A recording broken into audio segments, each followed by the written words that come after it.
Guess who just had their first day of school today? This guy. No. Hello, ladies, gentlemen, and everyone in between that, and welcome on into another video. Did you do something with your hair? Oh, did we just say that at the same time? Oh my god, you owe me a soda. I can't give you a soda though, because you actually look like an iPhone 5 on a camera mount for me. But yeah, I did do something. I didn't change my hair. You might be asking about this chromium-domium on my domium that isn't chromium, and that's actually used to protect me. It's protect me from the 7G rays and fluoride in the gay frogs. The government. That's the topic for today. If you couldn't already tell, we're going to be talking about the government and a new psyop that's been caught, and I think it's hilarious. And I wanted to yap about it because it was sent to me in my video ideas channel as a video idea, which is where video ideas are sent, by Deprived. Thank you, Deprived. You sent a link to a Washington Post article talking about a Tinder psyop. And so, of course, I had to click more. You clicked on this video because of that, or because of my pretty little face. I mean, comment down below as it gets on my pretty little face. Oh my god. Also, I just want to clarify something in the intro to this video where I talk about how it's my first day of school. I don't know if you can tell by my complexion. I'm not a 10-year-old, so it's not my first day of school. It's my first day of the new college semester that I'm in. I just wanted to clarify so people don't think that I'm starting my first day of elementary school like I'm Adam Sandler having to go back through all the school years. I didn't want to, like, tip off Diddy or something. But yes, lo and behold, there is a Tinder psyop thing. It's not really even a psyop. It's more of like a threat. Like, it kind of skips the whole, like, psychological operation and goes straight to, listen to us or we'll bomb you. Literally. There was a post that was posted, which is how posts are posted, on Twitter by Seamus Malekasvali. I hope I pronounced that, probably not properly, but close enough.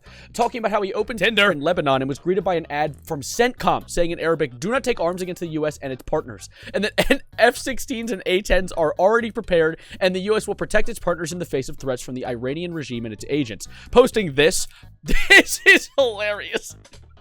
Like how, imagine you're scrolling through Tinder, looking for some baddies, I guess. I don't really know what you do on there. And you see... a jet.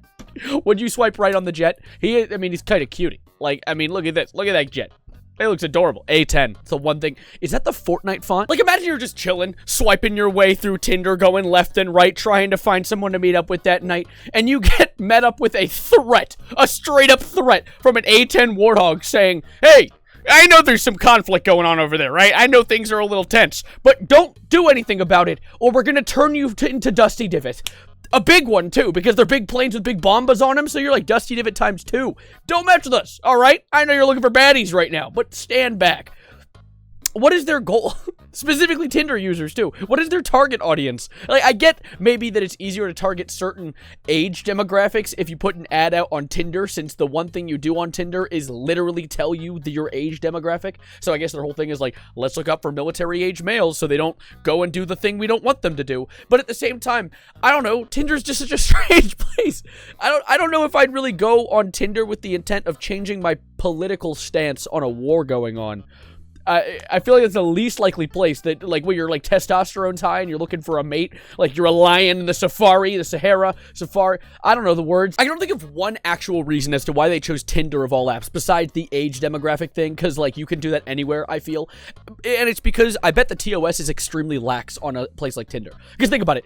Everyone lies about their age. I'm pretty sure, like, I see people that are in my age demographic, and it says they're 30. No, you ain't. What are you doing? Like, I haven't been on Tinder in, like, half a decade, so I don't even know why I'm talking about this so confidently. They might have changed since then, but from what I remember, it isn't a very well-moderated application in comparison to somewhere like Titter. Oh my god. Twitter or Reddit, because on those apps, usually, you're there with the intent of looking at posts, you're usually critiquing them, everyone in the comments is mean and makes me sad and unhappy, and so, of course, if you come across an ad for something that you think might be, you know, a psyop, you'd more than likely report it. Meanwhile, on Tinder, everyone's just there to get themselves some booty, some boobie, some wiener, or just some personality. I don't know what you're there for, but honestly, it probably isn't a government psyop, and you probably don't care, and so you're just gonna swipe left and move on. Like, so of course it managed to stay alive on Tinder, of all places, and nowhere else. Because it's not like they were being incognito about it. It's not like they were hiding their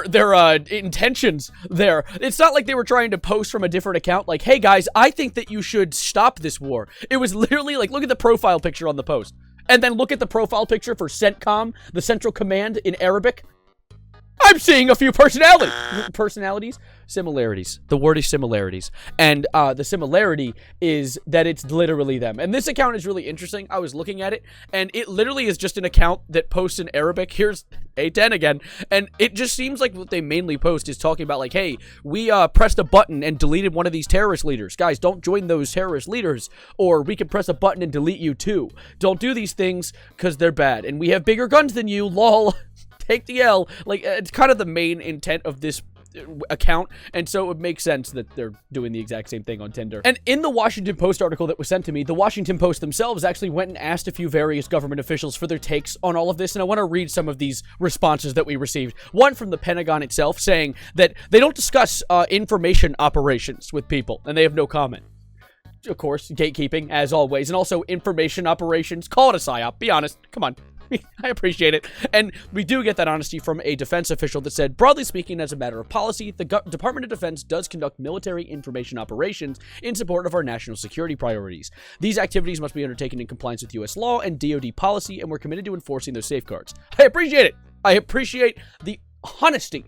And yes, that is also true. They are sticking to a certain level of lawfulness with this, because there was a point, like a few years ago, when the government didn't even need to be like honest and be like, yeah, we're the government, by the way. They could just be like, put a hat on and act like a random guy and be like, I'm just spreading misinformation online, and just hope for the best. There was actually, so an example of this is during quarantine. I don't know if you guys remember the era around the 2020s. We all had to like stay inside for a little while. Well, if you can recall that going down. And in that time, there was apparently a whole thing that went down where the government was going undercover on various social media sites in China and spreading anti-vaccination information to make people not take vaccines in China, which is so weird to me. Wait, so they don't want people to take the vaccines in China, and China's the enemy? It almost sounds like they did help and they didn't want people to be safe. That's weird. Probably nothing, clearly, surely. But of course, that led to a whole predicament, a whole debacle, where they were like, hey, government, yeah, don't do that. Don't just put a hat on and act like a different character. You can't just Scooby-Doo villain us. That doesn't really work. If you're gonna do that, just be honest. Say it's you. You're the most powerful country in the world. What are we gonna do? Get angry at you? That's the most we can do. There was literally, I saw this article talking about how Pentagon opened sweeping review of clandestine psychological operations. Talking about how they can't hold secret operations without the okay and the checkoff of all of the higher-up officials in the Pentagon. So if any psyops are being conducted by anyone within the government, it needs to be checked off by everyone within that certain branch of the government, which I think is, you know, better than just anyone that is a government worker being like, I'm going to start chaos, and then just rubbing their hands together and hoping for the worst. It is really interesting, though. There was a U.S. military psyop officer that was mentioned in the Washington Post article talking about the fact that he's like, this was extremely ineffective. Why did they decide to do Tinder? Like, I'm still confused. Why Tinder? The only thing that comes to mind is that you can target a certain age demographic easier. But, like, how many people are on Tinder in Lebanon right now? I mean, maybe there's a lot. Maybe I'm, like, severely underestimating the outreach of Tinder in other countries, but I'd immediately think this is more of, like, an America or, like, Japan thing, I guess, because I know Japan, like, no one's dating over there. But I think that's going to be it for now. I just wanted to talk about it because I think it was hilarious. I've only seen, like, one other video on YouTube talking about this, and it was 1 minute and 10 seconds long, so I had to give my 2, 3, or 4 even cents. But, I think it's funny. Let me know your thoughts on it in the comments down below, and, of course, subscribe if you're new. And I'm going to give one little announcement, so wait a second. That's 3. Wait, 3 seconds at least. But I'm going to be changing my upload schedule because I'm now, as I said, back in my school semester. So it's going to be, instead of every day, I'm going to be doing every other day. You might notice that I've been doing that for about a week already. It's, you know, it's of course damaged viewership, but I don't care. I want to post in a comfortable way, enjoy making the things I make, and also occasionally post a short video like this. So I hope you enjoyed. Let me know if you like these shorter ones. This is a very yappy one, and probably very misdirected and all over the place, and weirdly political. I didn't like that, but who does? Thank you for being here. Thank you for being around. And as always, adios, arrivederci, goodbye, good night, and